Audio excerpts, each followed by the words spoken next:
ආයුබෝවන් සියලුම දෙනා. ඉතින් ආදරණීය දුව පුතේ අදත් අපි ඔබ හමුවට ඇවිල්ලා ඉන්නවා විශේෂයෙන් ඉංජිනේරු තාක්ෂණ වේදයේ ප්‍රායෝගික පරීක්ෂණ සඳහා සූදානම් වෙන ඔබ වෙනුවෙන් ඉතාම වැදගත් වීඩියෝවක් අරගෙන. ඉතින් අද දවසේ අපි බලාපොරොත්තු වෙනවා ඔබත් සමග දැනුම් බෙදා ගන්න පසුගිය 2024 වර්ෂයේ ඉලෙක්ට්‍රොනික ක්ෂේත්‍රයේ ප්‍රායෝගික පරීක්ෂණවල සංයුතිය සම්බන්ධ. ඊට අමතරව මේ ඉලෙක්ට්‍රොනික ක්ෂේත්‍රය තමයි පසුගිය ලකුණු විශ්ලේෂණාත්මකව බැලුවහම දුවදරුවන් අඩුම ලකුණක් උපයන්නේ. ඉතින් ඒක නිසා අපි හිතුවා මේ වීඩියෝ හරහා ඉලෙක්ට්‍රොනික ක්ෂේත්‍රයේ උපරිම ලකුණක් ප්‍රායෝගික පරීක්ෂණ සඳහා උපයා ගන්න ඔබ දැනුවත් විය යුතු අත්‍යවශ්‍ය කරුණු මොනවද කියලාත් මේ හරහාම දැනුවත් කරන්න. ඉතින් ඒක නිසා විශේෂයෙන් ආරාධනා කරනවා ඔබ සියලුම දෙනාට ආරම්භයේ ඉඳලා අවසානයේ දක්වා රැඳෙන්න අපිත් සමග මේ වීඩියෝයේ සියලුම කොටස් නරඹලා ඔබ ඉදිරියේදී මුහුණ දීමට සූදානම් වන ප්‍රායෝගික පරීක්ෂණවල ඉලෙක්ට්‍රොනික ක්ෂේත්‍රයේ උපරිම ලකුණක් ලබා ගන්න. එහෙනම් අපි හැරෙමු වීඩියෝ දිහාවට. මොනවද ඔබ දැනුවත් විය යුතු කරුණු? මොනවද 2024 වර්ෂයේ ඉලෙක්ට්‍රොනික ක්ෂේත්‍රයේ ප්‍රායෝගික පරීක්ෂණ වලට යෙදිච්ච ගැටලු සහ පරිපත කියන එක බලන්න.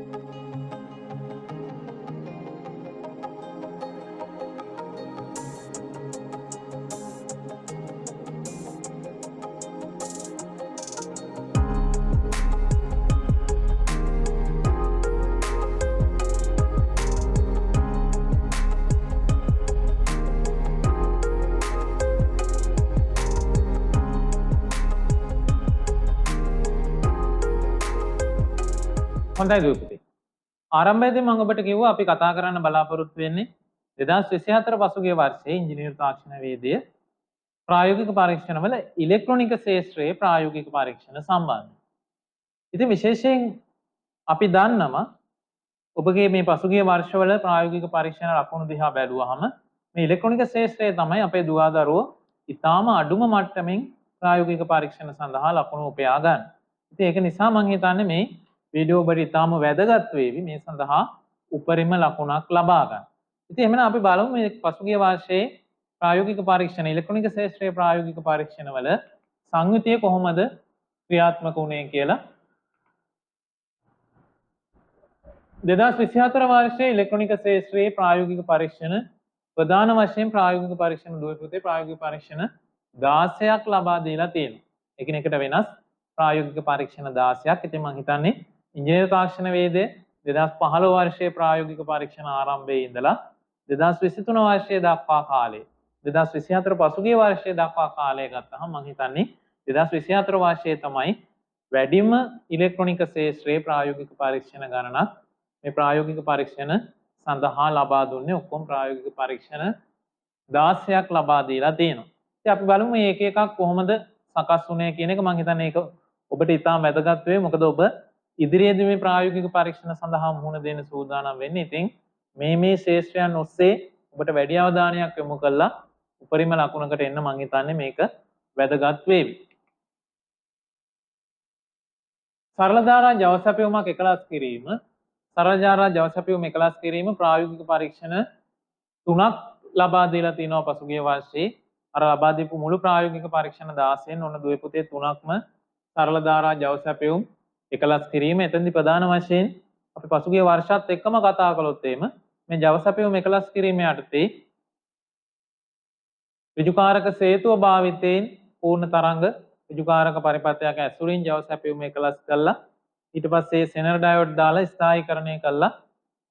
ඒ වගේ තමයි ඔබට ජව සැපයුම් එකලස් කරන්න තියෙන්නේ. ඉතින් ගොඩක් වෙලාවට ඍජුකාරක සේතුව එහෙම නැත්නම් ඩයෝඩ් දෙක දාලා මැද සවුන පරිණාමකයේ පූර්ණ තරංග ඍජුකරණය යටතේ එන සරල ධාරා සැපයුමක් තමයි එකලස් කරන්නේ. ඉතින් ගිය වර්ෂයේ එකිනෙකට වෙනස් ප්‍රායෝගික පරීක්ෂණ මේ සරල ධාරා සැපයුමක් එකලස් කිරීම යටතේ ප්‍රායෝගික පරීක්ෂණ 3ක් ඔන්න ඔබට ලබා දීලා තියෙනවා. දෙවෙනියට අපි ගත්තොත් ට්‍රාන්සිස්ටරයක් වර්ධකයක් ලෙස භාවිතා කිරීම ප්‍රායෝගික පරීක්ෂණ 5ක්. ඉතින් ට්‍රාන්සිස්ටර ආශ්‍රිත ප්‍රායෝගික පරීක්ෂණයක් අනිවාර්යෙන් මේ ඉලෙක්ට්‍රොනික ක්ෂේත්‍රයේ තියෙනවා. ඉතින් ගොඩක් වෙලාවට ට්‍රාන්සිස්ටර් භාවිතාවන් ගත්තොත් එහෙනම් ප්‍රධාන වශයෙන් වර්ධකයක් ලෙස ස්විච් එකක් ලෙස ඔන්න ඔය අවස්ථා දෙක තමයි ප්‍රධාන වශයෙන් මේ ප්‍රායෝගික පරීක්ෂණ වලටත් අදාළ වුණේ. ඉතින් පසුගිය වර්ෂයේ ඔන්න බලන්න දුවේ පුතේ ට්‍රාන්සිස්ටරයක් වර්ධකයක් ලෙස භාවිතා කිරීම ප්‍රායෝගික පරීක්ෂණ අවස්ථා 5ක් ලබා දීලා තියෙනවා. ඉතින් සාමාන්‍යයෙන් අපි අර ටිකක් පොදුවේ විශ්ලේෂණාත්මකව ගත්තහම මේ වර්ධක අවස්ථාව තමයි දරුවෝ හිතන්නේ ටිකක් පරිපතේ සංකීර්ණයි කියලා. හැබැයි ඇත්තටම පරිපතේ සංකීර්ණ වුණාට ඒ පරිපතේ ඔබ එකලස් කරගත්තොත් එතනින් එහාට තියෙන කාර්යයන් ඉතාම පහසුයි. ඉතින් එන්න ඒකත් ඔන්න ඔබ දැනුවත් වෙලා ඉන්නේ. ඒතකොට ට්‍රාන්සිස්ටර් වර්ධකයක් ආශ්‍රිතව ප්‍රායෝගික පරීක්ෂණ 5ක් ලබා දීලා තියෙනවා. ඊගාවට ට්‍රාන්සිස්ටරයක් ස්විච්යක් ලෙස භාවිතා කිරීම ප්‍රායෝගික පරීක්ෂණ අවස්ථා දෙකක්. මුළු සංඛ්‍යාව 16යි. එකෙන් අවස්ථා දෙකක් දීලා තියෙනවා. ට්‍රාන්සිස්ටරයක් ඔන්න ස්විච්යක් ලෙස භාවිතා කරන ආකාරය පරිපතයක් ඇසුරින්. ඉතින් අතර මේ ට්‍රාන්සිස්ටර් ස්විච් පරිපතයේ සාමාන්‍යයෙන් අපි ගත්තොත් එහෙම ප්‍රායෝගික පරීක්ෂණේ සාමාන්‍යයෙන් සරලයි. හැබැයි මිනුම් අවස්ථා ටිකක් වැඩි. ඉතින් ඒක නිසා ඒක ගැන අවධානය යොමු තියන්න. අපරාට කතා කරනවා ප්‍රායෝගික පරීක්ෂණ විවරණ සහ විශ්ලේෂණ පාඩලාවේ කොහොමද පරීක්ෂණවලදී ඒවමද උපරිම ලකුණක් දක්වා අපි අරගෙන යන්නේ කියන එක. ඉතින් ඒකත් මතක් කරන ගමන් ටිකක් බලමු. ආර භාවිතයෙන් පරිපතයක් එකලස් කිරීම. ඒ යටතේ අලුතෙන්ම මේ 2023 24 වර්ෂවල එකතු වුණා පොළක අමතරව මේ ද්වාර භාවිතයෙන් විශේෂයෙන් සංයෝජන තාර්කික පරිපත. ඒක 2015 ඉඳලම ආපු ප්‍රායෝගික පරීක්ෂණයක්. අපේ දුවදරුවන්ගේ ලකුණු ඉපීම ගත්තොත් ඔන්න දුවේ පුතේ අර සංයෝජන තාර්කික පරිපත ලොජික් ගේට් සර්කිට් එකට තමයි ගොඩක් වෙලාවට කම්බිනේෂන් ලොජික් ගේට් සර්කිට් වලට තමයි ගොඩක් වෙලාවට අපේ දරුවෝ උපරිම ලකුණක් උපයා ගත්තේ. ඉතින් මං හිතන්නේ අර තොරතුරු සංනිවේදන තාක්ෂණය ගොඩක් දරුවෝ හදාරනවා. අපේ විෂය ධාරාව හදාරන. ඉතින් මං හිතන්නේ ඒ ශේෂ්ත්‍රයේත් මේ විෂය ධාරාවෙත් මේ කොටස කතා වෙන හින්දා මං හිතන්නේ දරුවන්ට මේ ප්‍රායෝගික පරීක්ෂණය ලැබුණොත් නම් බොහෝ විට උපරිම ලකුණක් උපයා ගන්නවා. ඉතින් පිළිපොළ ආශ්‍රිතව එකවයි ලැබිලා තියෙන්නේ. ඊට පස්සේ දාර භාවිතයෙන් පරිපතයක් එකලස් කිරීම ප්‍රායෝගික පරීක්ෂණ 3ක්. අර මම කිව්වා සංයෝජන තාර්කික පරිපත කම්බිනේෂන් ලොජික් සර්කිට් අවස්ථා ඔන්න පසුගිය වර්ෂයේ දීලා තියෙනවා. එකිනෙකට වෙනස් අවස්ථාවන් 3ක්. ඊගාවට කාරකාත්මක වර්ධකේ විභව වර්ධකයක් ලෙස භාවිතා කිරීම. කාරකාත්මක වර්ධක අපි කියනවා ඔප්පෑම් කියලා. සාමාන්‍යයෙන් ටිකක් සංකීර්ණ අවස්ථාවක්. මොකද හේතුව ද්විත්ව ජව සැපයුම සංඥා ජනකයේ ඊට පස්සේ ඔසිලොස්කෝප් එක. කැතෝඩ කියන දෝලනයක්ෂය ඔය කියන මිනුම් උපාංග තුනම භාවිතා කරන්න වෙන අවස්ථාවක් පරිපතය එකලස් කරනවට අමතරව. ඉතින් ඒක නිසා ගොඩක් වෙලාවට දරුවෝ සංකීර්ණයි කියලා හිතනවා. හැබැයි සර්කිට් එක ඉතාම සරලයි. IC එකකුයි තව ප්‍රතිරෝධක කීපයක් විතරයි සම්බන්ධ වෙන්නේ. ඉතින් ඔන්න ඒ ප්‍රායෝගික පරීක්ෂණයත් පසුගිය වර්ෂයේ ලබා දීලා තියෙනවා. ඊට පස්සේ කාරකාත්මක වර්ධකයේ සංඥා වර්ධකයක් ලෙස භාවිතා කිරීම. ඔන්න එකිනෙකට වෙනස් අවස්ථාවන් දෙකක් දීලා තියෙනවා ඔප් ඇම්ප් එකට. එතකොට ඔබට පේනවා සරල ධාරා සැපයුමක් එකලස් කිරීමට අවස්ථාවන් 3යි. ඊට පස්සේ ට්‍රාන්සිස්ටරයක් වර්ධකයක් ලෙස අවස්ථා 5යි 5යි 3යි 8යි. ට්‍රාන්සිස්ටරයක් ස්විච්යක් ලෙස අවස්ථාවන් 2යි 8යි 2යි 10යි. ඊට පස්සේ පිළිපොළ අවස්ථාව ద్వාර භාවිතයෙන් පරිපතයක් එකලස් කිරීම 11යි. ඊට පස්සේ ద్వාර භාවිතයෙන් පරිපතයක් එකලස් කිරීම ප්‍රායෝගික පරීක්ෂණ 3ක් දීලා තියෙනවා 11යි 3යි 14යි. කාරකාත්මක වර්ධකයේ විභව වර්ධකයක් ලෙස සහ සංඥා වර්ධකයක් ලෙස භාවිතා කිරීමේ අවස්ථා දෙකයි. ඔක්කොම ඔන්න ප්‍රායෝගික පරීක්ෂණ 16ක් පසුගිය වර්ෂයේ ඉංජිනේරු තාක්ෂණ වේදයේ ඉලෙක්ට්‍රොනික ශාස්ත්‍රයේ ප්‍රායෝගික පරීක්ෂණ විදිහට තියෙනවා. ඉතින් මම හිතන්නේ ඔන්න දුවේ පුතේ අපි නරඹන ඔබට හොඳ අවබෝධයක් ලැබෙන්නේ ඇති. පසුගිය වර්ෂයේ ඉලෙක්ට්‍රොනික ශාස්ත්‍රයේ ප්‍රායෝගික පරීක්ෂණවල සංයුතිය මොන වගේද කියන එක සම්බන්ධව.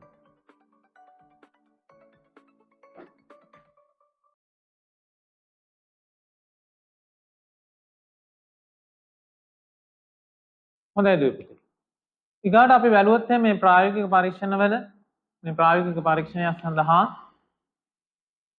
ලැබෙන ප්‍රශ්න පත්‍රය සහ මේකට අපි සූදානම් කරන උපාංග සම්බන්ධයෙන් මොන ඔබට මෙතන දකින්න පුළුවන් මේ තියෙන්නේ 2024 වර්ෂයේ ඉලෙක්ට්‍රොනික ශාස්ත්‍රයේ පළවෙනි ප්‍රායෝගික පරීක්ෂණයේ EN 1 යටතේ ලැබුණු මේ පරිපතය සහ ඊට අදාළව යෙදිච්ච ගැටලු ටික මේක අපි සමීපව ඉදිරියේදී අපි බලමු ප්‍රායෝගික පරීක්ෂණ විවරණ වීඩියෝ වලදී. මම හිතන්නේ අපි ඉතා ගැඹුරින් කතා කරනවා මේ ප්‍රායෝගික පරීක්ෂණ එක එකක් සම්බන්ධයෙන්.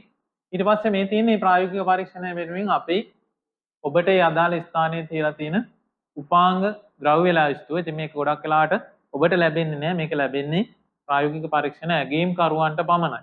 ඉතින් ඔවුන් උදෑසන සූදානම් කරනකොට මෙන්න මේ උපාංග සියල්ලම මේ ප්‍රායෝගික පරීක්ෂණයට අදාළ ඒ ස්ථානයේ තියලා තියෙනවා. ඉතින් ඔබට පේනවා මේ පරිපතයට අදාළ උපාංග වලට වඩා උපාංග රාශියක් මෙතන තව අමතර උපාංග ලෙසක් තියෙනවා. ඉතින් ඔබට විශේෂයෙන් වැදගත් වෙනවා නිවැරදි උපාංග තෝරා ගැනීම. ඉතින් අපි ඉදිරියේදී කතා කරනවා මේ සම්බන්ධයෙන් විශේෂයෙන් ප්‍රතිරෝධක වර්ණකේත ක්‍රමය ගැන ඔබට අවධානය තියෙන්න ඕනි.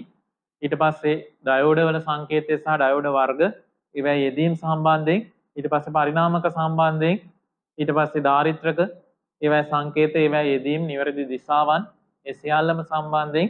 ඉතින් ඒක නිසා මේ උපාංග තෝරා ගැනීමේදී අන්නේ මූලික කරුණු විශේෂයෙන් ඔබට වැදගත් වෙනවා. ඉතින් ඒක නිසා ඔන්න ඒවා ගැන අවධානය යොමු කරන්න කියන එක මේ අවස්ථාවේම අපි මතක් කරගෙන යනවා.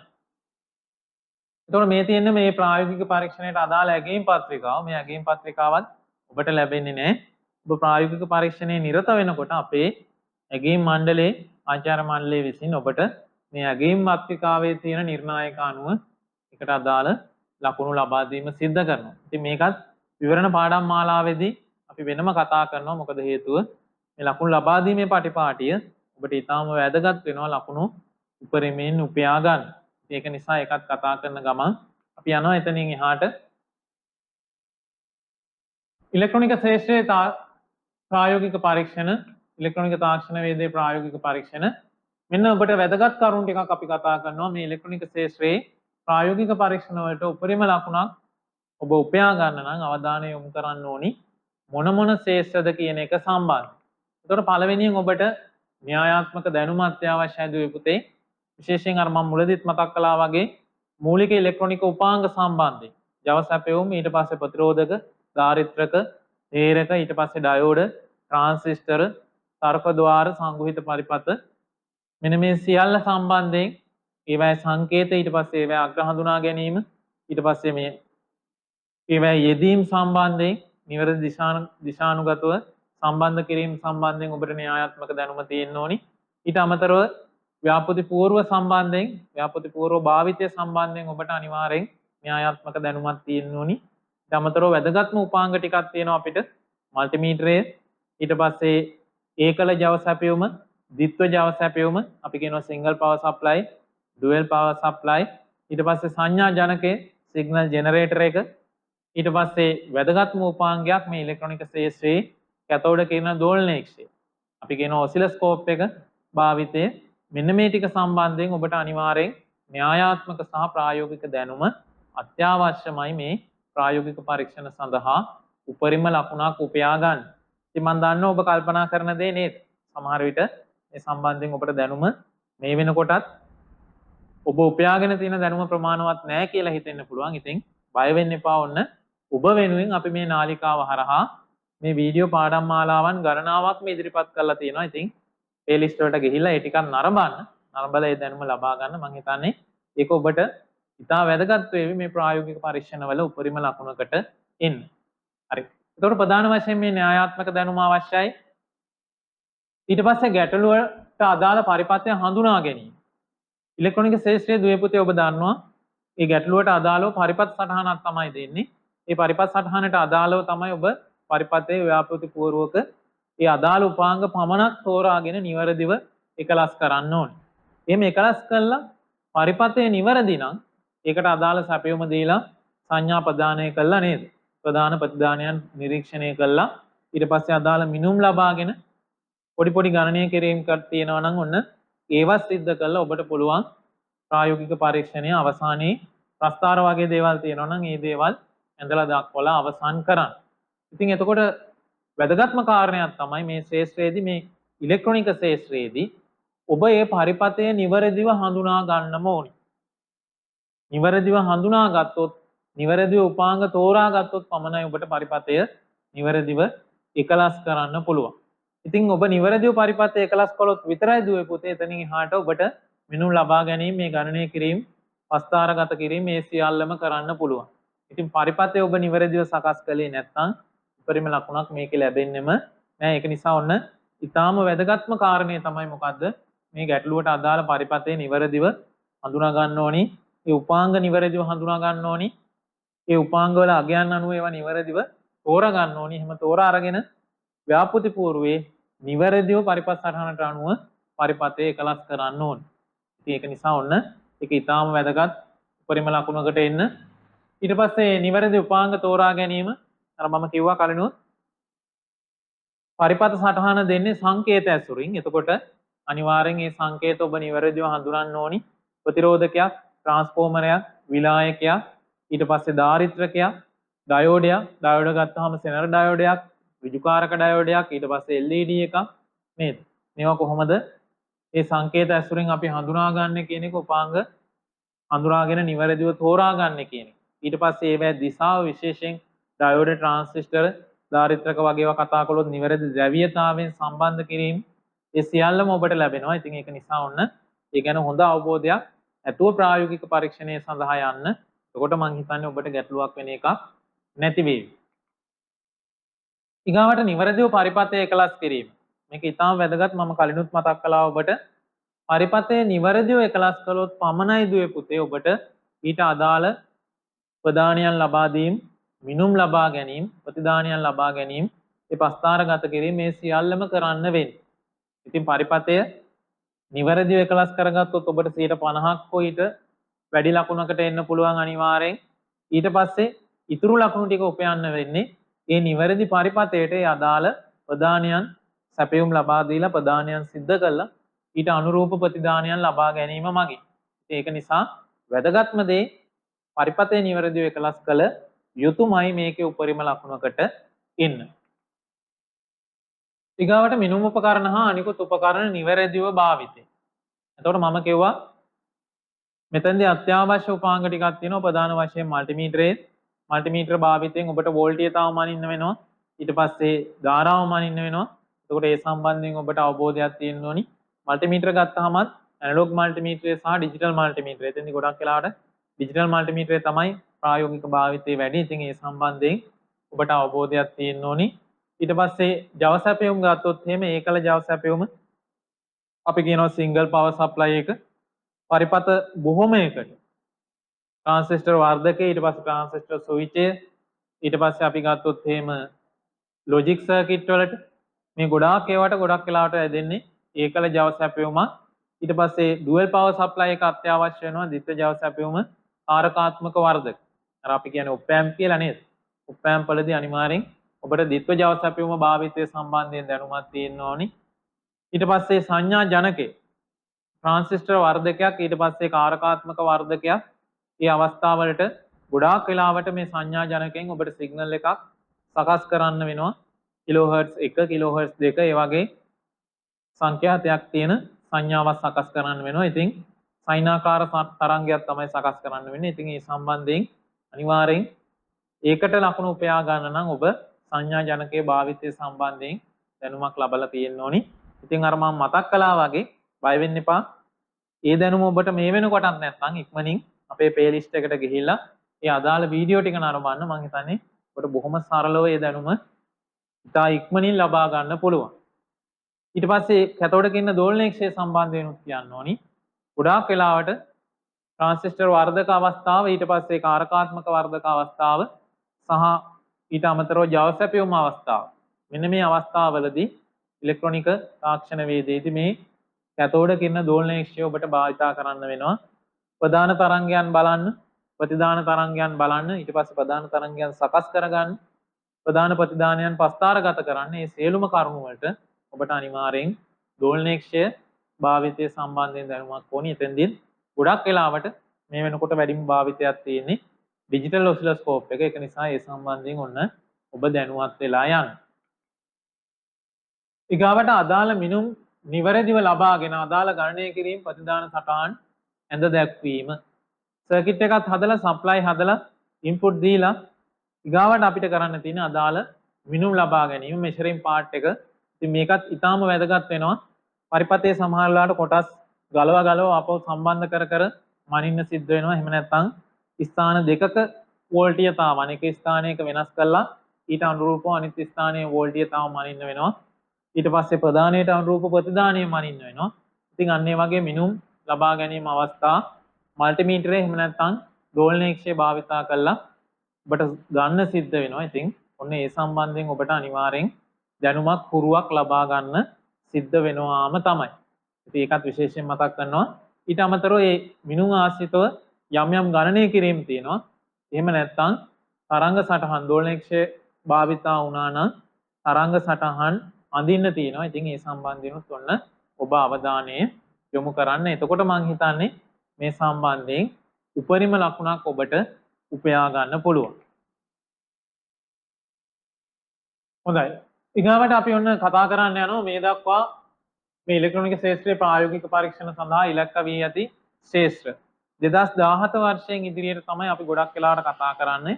මොකද හේතුව විෂය නිර්දේශ සංශෝධනයන් 2017 වර්ෂයේ සිද්ධ වුණේ. ඉතින් ඒක නිසා 2017 වර්ෂයේ ඉඳලා මේ පසුගිය 2024 දක්වා දුවේ පුතේ ඉලෙක්ට්‍රොනික ශාස්ත්‍රයේ ප්‍රායෝගික පරීක්ෂණ සඳහා ඉලක්කගත වෙච්ච ශාස්ත්‍ර ටික තමයි ඔන්න අපි දැන් ඔබව දැනුවත් කරන්න යන්නේ. ඉතින් හොඳ අවධානයෙන් අහගෙන ඉන්න. මේ ශාස්ත්‍ර ටිකවත් ඔබ දැනුවත් වුණොත් මම හිතන්නේ උපරිම ලකුණු 100%ම මේ ප්‍රායෝගික පරීක්ෂණයේ මේ ඉලෙක්ට්‍රොනික කොටස සඳහා උපයා ගන්න පුළුවන්. හරි ප්‍රධාන වශයෙන් ශාස්ත්‍ර ට්‍රාන්සිස්ටර් ඊට පස්සේ ජව සැපයුම් තර්කද්වාර කාරක වර්ධක සහ පිළිපොළ මෙන්න මේ අවස්ථාවන් යටතේ තමයි මේ ශාස්ත්‍රයන් ඔස්සේ තමයි ඉලෙක්ට්‍රොනික ශාස්ත්‍රයේ ප්‍රායෝගික පරීක්ෂණ සකස් වෙලා තිබුණේ. ඉතින් අපි තව පොඩ්ඩක් වැඩිදුර කරුණු හොයලා බලමු. ඔන්න මේ ශාස්ත්‍ර ඔස්සේ මේ දක්වා ලබා දුන් ප්‍රායෝගික පරීක්ෂණ ට්‍රාන්සිස්ටර් ආශ්‍රිතව ප්‍රධාන වශයෙන් ට්‍රාන්සිස්ටර් ස්විචය ට්‍රාන්සිස්ටර් වර්ධකය ඔන්න ඔය අවස්ථා දෙක තමයි ගොඩක් වෙලාවට දුන්නේ. ඉතින් ඔය අවස්ථා දෙකෙන්ම පොදුවේ පරිපත ලබා දීලා ඒ ඔස්සේ මිනුම් ලබා ගැනීම මේ ආශ්‍රිත ගැටලු තමයි ලබා දුන්නේ. ගොඩක් වෙලාවට මේ ට්‍රාන්සිස්ටර් ස්විචය නම් මල්ටිමීටරය ආශ්‍රයෙන් තමයි ගොඩක් මිනුම් ලබා ගන්න තිබුණේ. ට්‍රාන්සිස්ටර් වර්ධකය නම් සංඥා ජනකය නේද දෝලනයක්ෂය ටික භාවිතා කළා ප්‍රධානයන් දීලා ඊට අනුරූප ප්‍රතිධානයන් බලන්න තිබුණා. ඉතින් ඒ සම්බන්ධයෙන් ඔන්න ඔබ සූදානම් වෙලා යන්න. ඊට පස්සේ සංයෝජන තර්ක පරිපත සංයෝජන තර්ක පරිපත කම්බිනේෂන් ලොජික් සර්කිට් ගොඩක් වෙලාවට මේ සංයෝජන තර්ක පරිපත තමයි අපේ දරුවෝ පහසුවෙන්ම ඉලෙක්ට්‍රොනික ශාස්ත්‍රයේ ලකුණු උපයන කොටස බවට පත් වෙලා තියෙන්නේ. ඉතින් ඒක නිසා මේ සම්බන්ධයෙන් වැඩි අවධානයක් යොමු කරගත්තොත් මම හිතන්නේ ඔබට එදා දවසේ වාසනාව තිබුණොත් එදා දවසේ මේ ප්‍රායෝගික පරීක්ෂණයක් තිබුණොත් නේද? ඔන්න ඔබට උපරිම ලකුණක් උපයන්න පුළුවන්. ඉතින් එතෙන්දී මේ සංයෝජන තර්ක පරිපත අවස්ථාවේදී ගොඩක් වෙලාවට ප්‍රායෝගික පරීක්ෂණයේ කොටස් දෙකකින් සමන්විත වෙනවා. සර්කිට් දෙකක් ඔබ හදලා පෙන්වන්න වෙනවා. ඉතින් ඒ ගැනත් අවධානය යොමු කරන්න. හැබැයි ඊටාම සරලයි නේද? සත්‍යතාව වගු බූලියානු ප්‍රකාශන ඒ සියල්ලම ලබා ගන්න තියෙන. ඉතින් න්‍යායාත්මක දැනුමත් ප්‍රායෝගික පරීක්ෂණයට එක ලෙසම භාවිතා වෙන අවස්ථාවක් සංයෝජන තර්ක පරිපත. ඊට පස්සේ කාරකාත්මක වර්ධකයේ ප්‍රධාන වශයෙන් වර්ධක අවස්ථා දෙකක් අපවර්තක සහ අපවර්තක නොවන ওই දෙක තමයි බහුලව ආවේ. ඊට අමතරව එක් වර්ෂයක තිබුණා මේ සංසන්දක අවස්ථාව. ඉතින් ওই අවස්ථා තුන තමයි කාරකාත්මක වර්ධක ඇසුරින් එන්න පුළුවන්. හැබැයි විශේෂයෙන් මතක් කරනවා සරලම පරිපතයක් ඒ වුණාට ටිකක් සංකීර්ණ අවස්ථාවක්. මොකද හේතුව ද්විත්ව ජව සැපයුමකින් තමයි සැපයුම දෙන්න තියෙන්නේ. එතකොට ඊට අනුරූපව සර්කිට් එක ඔබ සකස් කර ගන්න ඕනි, පරිපතය එකලස් කර ගන්න ඕනි. ඊගාවට විචාල ජව සැපයුම පවර් සප්ලයි ඇසෙම්බල් කරන එක මැද සවුන පරිණාමකයේ සහිත පූර්ණ තරංග ඍජුකාරක පරිපතය. ඊට පස්සේ ඍජුකාරක සේතුව සහිත පූර්ණ තරංග ඍජුකාරක පරිපතය. එතකොට මේ මැද සවුන පරිණාමකයේ එහෙම නැත්නම් සේතු ඍජුකාරක අවස්ථාවෙන් ඍජුකරණය කළා. ඊට පස්සේ මේ ප්‍රතිදානය ස්ථායීකරණය ගොඩක් වෙලාවට සෙනර් ඩයෝඩ් එකක් පාවිච්චි කළා ප්‍රතිදානය ස්ථායීකරණය කිරීම තමයි පරිපතේ බලාපොරොත්තු වෙන්නේ. ඉතින් ඔන්න ඒ සම්බන්ධයෙන්ුත් ඔබට අවධානය යොමු කරන්න වෙනවා. ඊට පස්සේ පිළිපොළ මේ ద్వාර භාවිතයෙන් පරිපතයක් එකලස් කිරීම. පිළිපොළ එකතු වුණේ 2023 24 වර්ෂ වලට. ඉතින් ద్వාර ආශ්‍රිත පරිපතයක් වශයෙන් තමයි පිළිපොළත් එකතු වුණේ. හැබැයි ඔන්න දුවේ පුතේ අර කම්බිනේෂන් ලොජික් වගේ ලකුණු උපයා ගැනීම ඉහළ මට්ටමක තාම නම් මේ පිළිපොළ ආශ්‍රිතව ඇවිල්ලා නැහැ. පරිපතේ සරලයි. හැබැයි පිළිපොළ කොටසේ අර න්‍යායාත්මක දැනුමත් මම හිතන්නේ බොහෝ දරුවන්ට ලැබෙනවා අඩුයි. දරුවෝ ලබා ගන්නවත් අඩුයි. ඉතින් ඒක නිසා වෙන්න ඇති මේ කොටසේ ලකුණ යම් මට්ටමකට පහළ ගිහිලා තිබුණා. ඉතින් මේ පිළිපොළ ආශ්‍රිතවත් මේ පරිපතයක් ඔබට ඔන්න එකලස් කරන්න තියෙනවා. හොඳයි දුවේ. එහෙමනම් මම හිතන්නේ ඔන්න ඔබට හොඳ අවබෝධයක් ලැබෙන්න ඇති. පසුගිය 2024 වර්ෂයේ මේ ඉංජිනේරු තාක්ෂණවේදී ඉලෙක්ට්‍රොනික ශාස්ත්‍රයේ ප්‍රායෝගික පරීක්ෂණ වල සංයුතිය මොන වගේද? ප්‍රායෝගික පරීක්ෂණ ඒ ශාස්ත්‍ර වලින් කීයක් ආවද? ඊට පස්සේ වැදගත්ම කරුණ මේ ඉලෙක්ට්‍රොනික ශාස්ත්‍රයේ ප්‍රායෝගික පරීක්ෂණ සඳහා මේ දක්වා ඉලක්කගත වෙච්ච ශාස්ත්‍ර මොනවද? උපරිම ලකුණක් සඳහා මොනවද ඔබ අනිවාර්යෙන් අවධානය යොමු කළ යුතු කරුණු කියන එක සම්බන්ධ. ඉතින් ඔය පොතේ මම හිතන්නේ මේ වීඩියෝ පාඩම් මාලාවන් ඔබට ඉතාම වැදගත් වේ. මොකද හේතුව මේ වගේ දැනුවත් කිරීම මම හිතන්නේ ඔබට උපකාරක පන්ති මට්ටමින් එහෙම නැත්නම් වෙනත් නාලිකා ඔස්සේ ලබා ගන්න ඉතාම අත්පොලුයි. මේ වසර 10ක ප්‍රායෝගික පරීක්ෂණ ඇගේන් කටයුතු කළා. ඒක බලපොරොත්තු සහ අත්දැකීම් සහ දැනුවත්භාවය තුලින් තමයි ඔබට මේ දැනුම අරගෙන ඉන්නේ. ඉතින් ඒක නිසා මේ සියලුම කරුණු පිළිබඳව ඔබ හොඳින් අවධානය යොමු කරන්න. අවධානය යොමු කරලා ඉදිරියේදී ඔබ පෙනී ඉන්න ප්‍රායෝගික පරීක්ෂණවල විශේෂයෙන් මේ විදුලි සහ ඉලෙක්ට්‍රොනික ශාස්ත්‍රයේ උපරිම ලකුණක් ඔබ උපයාගෙන උත්සාහ කරන්න. මේ අධ්‍යාපන සත්කාරය හරහා බලාපොරොත්තු වෙන්නේ ඒ දෙයමයි. ඉතින් සමුදින යන කලින් විශේෂයෙන් ඔබට මතක් කරනවා මේ අධ්‍යාපන සත්කාරක YouTube නාලිකාව සම්බන්ධයෙන් ඔබගේ ප්‍රදේශයේ කාර්ක පන්තියේ පාසලේ විතනිකාවෙන් දැනුවත් කරන්න ඔවුන්ත් මේ සමග සම්බන්ධ කරන්න. සම්බන්ධ කරලා ඔවුන්ට මේ දැනුම ලබා ගන්න අවස්ථාව ලබා දෙන්න. අවසාන වශයෙන් මේ සියලුම ඒවා එකතු කරගෙන උසස් පෙළ කඩේම ඉතා විශිෂ්ට ලෙස ව්‍යාකරණය කරන්න ඔබට හැකියාව ලැබෙන්නේ ශක්තිය ලැබෙන්න කියලා ප්‍රාර්ථනා කරමින් අදට අපි ඔබෙන් හම්බෙන්නේ.